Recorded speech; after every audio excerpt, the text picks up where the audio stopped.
Magellan with one goal: to explore the world of the Peale dolphin.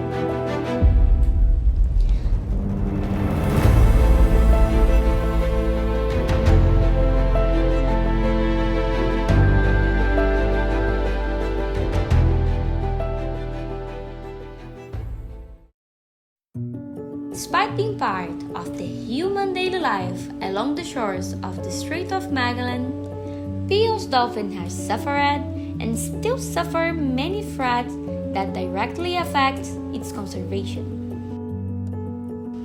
In this episode, we count on the researchers of this species to know some of the main threats that animals are facing and to better understand the field work that's being carried on.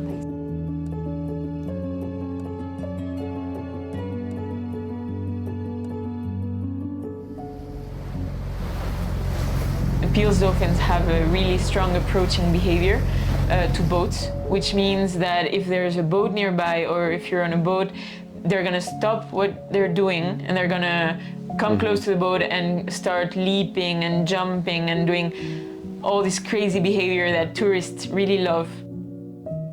Y eso trae consigo que ese interés genuino e inocente puede significar también un gran ingreso de embarcaciones con motores que los sigan y acompañen y persigan durante muchas horas del día.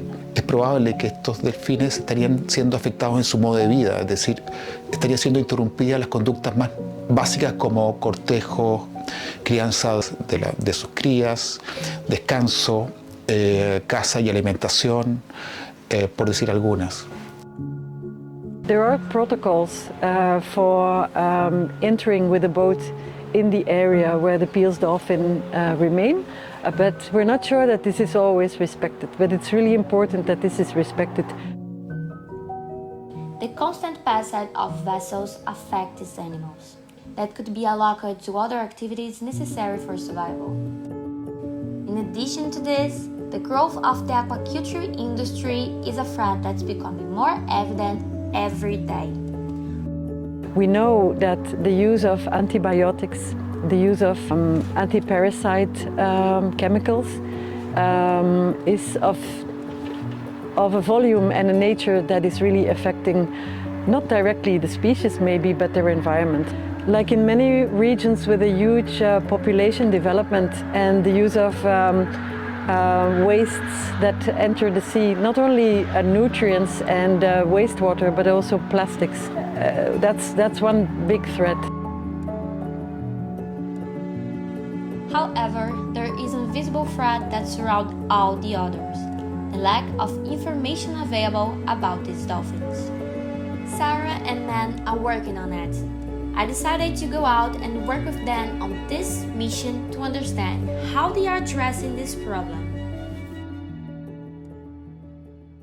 You saw approximately 3 groups, one to like very far. Oh, wow. And then they came until the end. I tried to follow them with a bike, but they left. I saw a sea lion, so maybe. The first step to studying various ecological parameters of a species is to build a database that includes its images and observation about its behavior. For this purpose, they use a combination of 3 land-based methods: binoculars, photo identification, and drone images. South of Punta Arenas, there's a 50-kilometer road that goes along the coast. 100, 200 meters from the coast, we can really survey them and take the data from the land. That's really something that we wanted for a protocol to not impact their behavior, since we're really studying their behavior. La alternativa de usar drones es muy buena porque se pueden ver cosas que no se pueden ver desde la orilla. No perturba a los animales si se hace a la altura adecuada. And we also get exact estimations of the group size. For example, with the drone we can see if there's calves, we can see so many things that people in past studies have not been able to do due to technical limitations.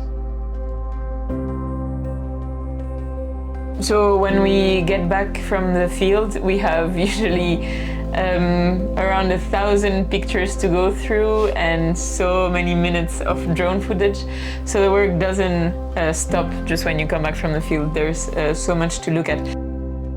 While taking pictures of some parts of the cetaceans' bodies, we are able to distinguish Peale's dolphin individuals through the knots and scratches of their dorsal fins. And then we sort of filter this out and we try to select the best one for each dolphin. And then we have this program which we use. And this way we search for a match.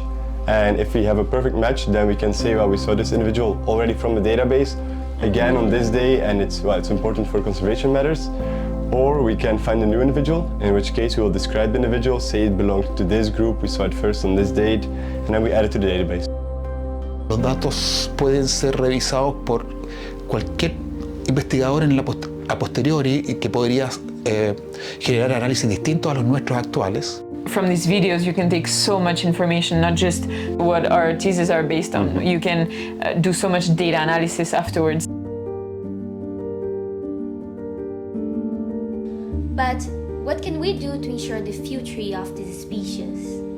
Our next episode, we will look at alternatives to ensuring the conservation of Peale's dolphin and how Sarah and man work are essential to see that future.